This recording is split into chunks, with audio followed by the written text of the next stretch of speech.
बच्चों, let's read this question. The question says which of the following sets are correct regarding polymers?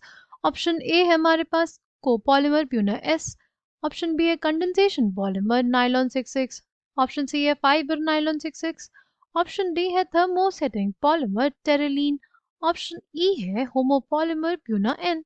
Right, choose the correct answer from given options below. Right, option A है A, B and C are correct. Option B है B, C and D are correct. Option C है A, C, E are correct. Option D है हमारे पास A, B and D are correct.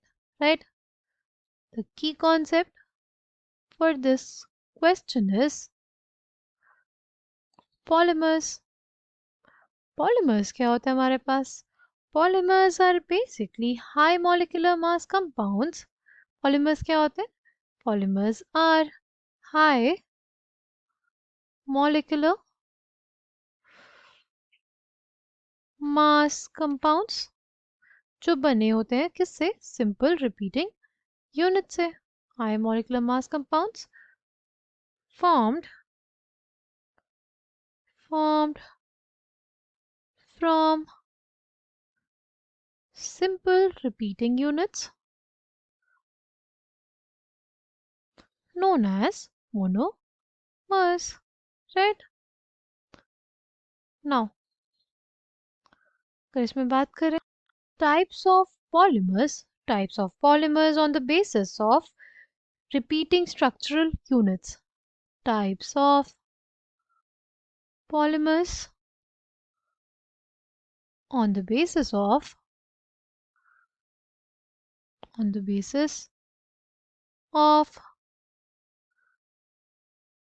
repeating structural units. Right,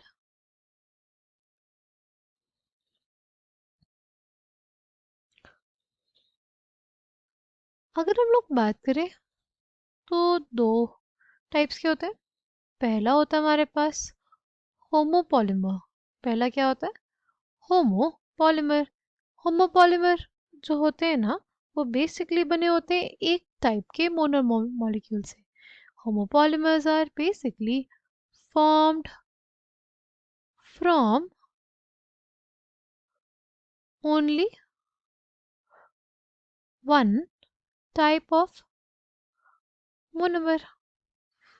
formed from only one type of monomer. अगर बात करते हैं next है हमारे पास copolymers.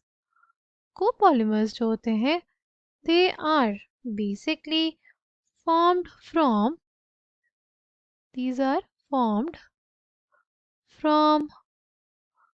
more than one type of monomer. Formed from more than one type of monomer. Right, अगर हम लोग बात करते हैं इसमें ब्यूना एस की, ब्यूना एस किससे बनता है? Buena S is basically formed from styrene and 1,3-butadiene. किससे बनता है? 1,3-butadiene से बनता है और स्टाइरीन से बनता है. यानी इसके जो मोनोमर मॉलिक्यूल्स हैं वो दो हैं. राइट, अगर दो मोनोमर मॉलिक्यूल्स होंगे तो वो क्या हो जाएगा? कोपॉलीमर. यानी हमारे पास ए जो है वो करेक्ट होगा. ए जो है हमारे पास क्या होगा? करेक्ट होगा. अगर बात करते हैं हम लोग ब्यूना एन की, तो ब्यूना एन जो है वो किससे बनता है? Buna N is basically formed from 1,3-butadiene and acrylonitrile. किससे? acrylonitrile से और 1,3-butadiene से बनता है. तो इस वजह से हमारे पास ये होमोपॉलीमर नहीं होगा. क्या होगा? कोपॉलीमर. यानी ई जो है हमारे पास वो क्या हो जाएगा? वो इनकरेक्ट हो जाएगा. ठीक, अब बात करते हैं हम लोग classification of polymers on the basis of molecular forces. On the basis of molecular forces, polymers can be classified into 4 categories. पहले होते हैं हमारे पास elastomers. राइट, इनके बीच में जो इंटरमॉलिक्यूलर फोर्सेस होते हैं वो बहुत वीक होते हैं, they have week intermolecular forces, right. इसका एग्जाम्पल क्या हो जाएगा, रबर हो जाता है। नेक्स्ट होता है क्या, नेक्स्ट होता है फाइबर्स, राइट। फाइबर्स क्यों बोला जाता है इनको, क्योंकि इनका लॉन्ग थ्रेड लाइक स्ट्रक्चर होता है, ठीक। और इनके बीच में एग्जिस्ट करता है स्ट्रॉन्ग, के बीच में क्या एग्जिस्ट करता है, इनके बीच में एग्जिस्ट करता है strong intermolecular intermolecular forces of attraction, right, like dipole dipole forces, hydrogen bonding, ये सब एग्जिस्ट करता है। अगर बात करें इसके एग्जाम्पल की, इसका एग्जाम्पल होता है हमारे पास नायलॉन 66 और क्या, और हमारे पास होता है टेरिलीन, ओके। नेक्स्ट है हमारे पास थर्मोप्लास्टिक्स, नेक्स्ट है थर्मोप्लास्टिक्स। इनके पार्टिकल्स के बीच में जो इंटरमॉलिक्यूलर फोर्स ऑफ अट्रैक्शन रहता है, it is intermediate of the elastomers and fibres, यानी ना बहुत ज़्यादा कम होता है इंटरमॉलिक्यूलर फोर्स ऑफ अट्रैक्शन, ना बहुत ज़्यादा स्ट्रॉन्ग होता है intermolecular forces of attraction, right. अगर इनके एग्जाम्पल की बात करें तो इनका एग्जाम्पल होता है हमारे पास पीवीसी, पॉलीइथाइलिन, ये सब हमारे पास क्या होते हैं, थर्मोप्लास्टिक्स। लास्ट होता है हमारे पास थर्मोसेटिंग पॉलीमर। थर्मोसेटिंग पॉलीमर्स जो होते हैं इनके बीच में प्रेजेंट होते हैं 3D नेटवर्क, इसमें प्रेजेंट होता है 3D नेटवर्क, इसमें एक्सटेंसिव क्या होती है, क्रॉस लिंकिंग होती है। इसका एग्जाम्पल क्या होता है हमारे पास, इसका एग्जाम्पल होता है बेकेलाइट। इसका एग्जाम्पल क्या हो जाएगा, इसका एग्जाम्पल हमारे पास हो जाता है Bakelite. Coming back to the question, हमसे क्या बोला था कि फाइबर नायलॉन 66 है, राइट। ये जो स्टेटमेंट है हमारे पास क्या हो जाएगी, ये करेक्ट हो जाएगी, राइट, ये हमारे पास करेक्ट हो जाएगा। थर्मोसेटिंग पॉलीमर है टेरिलीन, ये हमारे पास गलत हो जाएगा क्योंकि टेरिलीन भी क्या होता है, एक फाइबर होता है। अब बात कर लेते हैं कंडेंसेशन पॉलीमर की। On the basis of the method of synthesis, हमारे पास पॉलीमर्स दो तरीके से बनाए जा सकते हैं, राइट। पहला बाय एडिशन और दूसरा बाय कंडेंसेशन। कंडेंसेशन में क्या होगा, कंडेंसेशन में एक छोटा सा molecule, right, small molecules like water, alcohol, ammonia, HCl, ये सब एलिमिनेट हो जाएंगे, राइट। जैसे सपोज हमारे पास ये है, ये कार्बोक्सिलिक एसिड है, इसका इंटरेक्शन हुआ किसी अल्कोहल के साथ, तो हमारे पास क्या बनता है, एस्टर बनता है। जब ये एस्टर बनता है उस प्रोसेस में हमारे पास क्या एलिमिनेट होता है, एक वाटर मॉलिक्यूल एलिमिनेट होता है ना। इसी वजह से हमारे पास ये कैसी रिएक्शन कहलाएगी, कंडेंसेशन रिएक्शन, ठीक।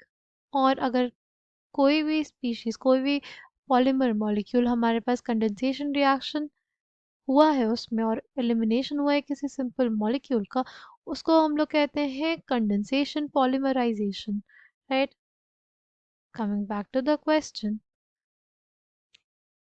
इसमें क्या बोला है कि कंडेंसेशन पॉलीमर से ही हमारे पास बना है नायलॉन 66। ये जो स्टेटमेंट है करेक्ट है, कैसे, नायलॉन 66 बेसिकली हमारे पास बनता है किससे, एडिपिक एसिड से। ये हमारे पास हो जाएगा क्या, ये हमारे पास हो जाएगा एडिपिक एसिड, एंड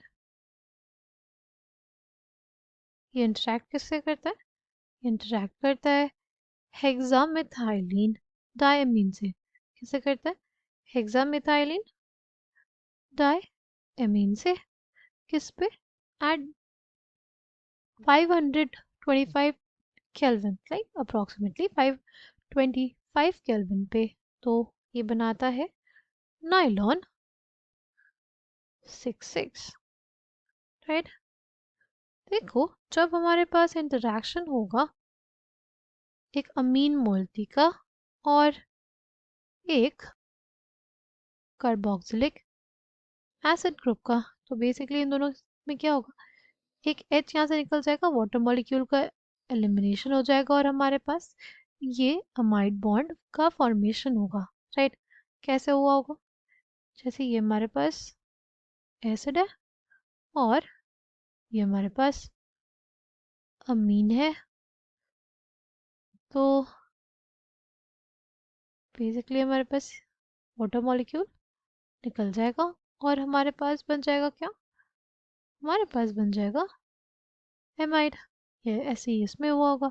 तो कंडेंसेशन में ही तो एलिमिनेशन होता है ना, simple molecule like water, NH3 HCl का एलिमिनेशन। राइट, तो इसलिए ये जो पॉलीमराइजेशन होगा, कैसा पॉलीमराइजेशन होगा, ये हमारे पास होता है एक, ये हमारे पास होता है एक कंडेंसेशन पॉलीमराइजेशन। राइट,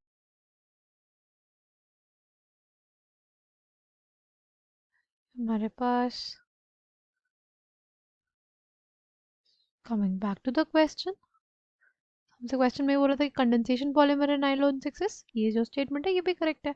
कौन कौन से स्टेटमेंट करेक्ट है, A, B and C, option A will be the correct answer for this question. I hope you understood it well, thank you and all the best.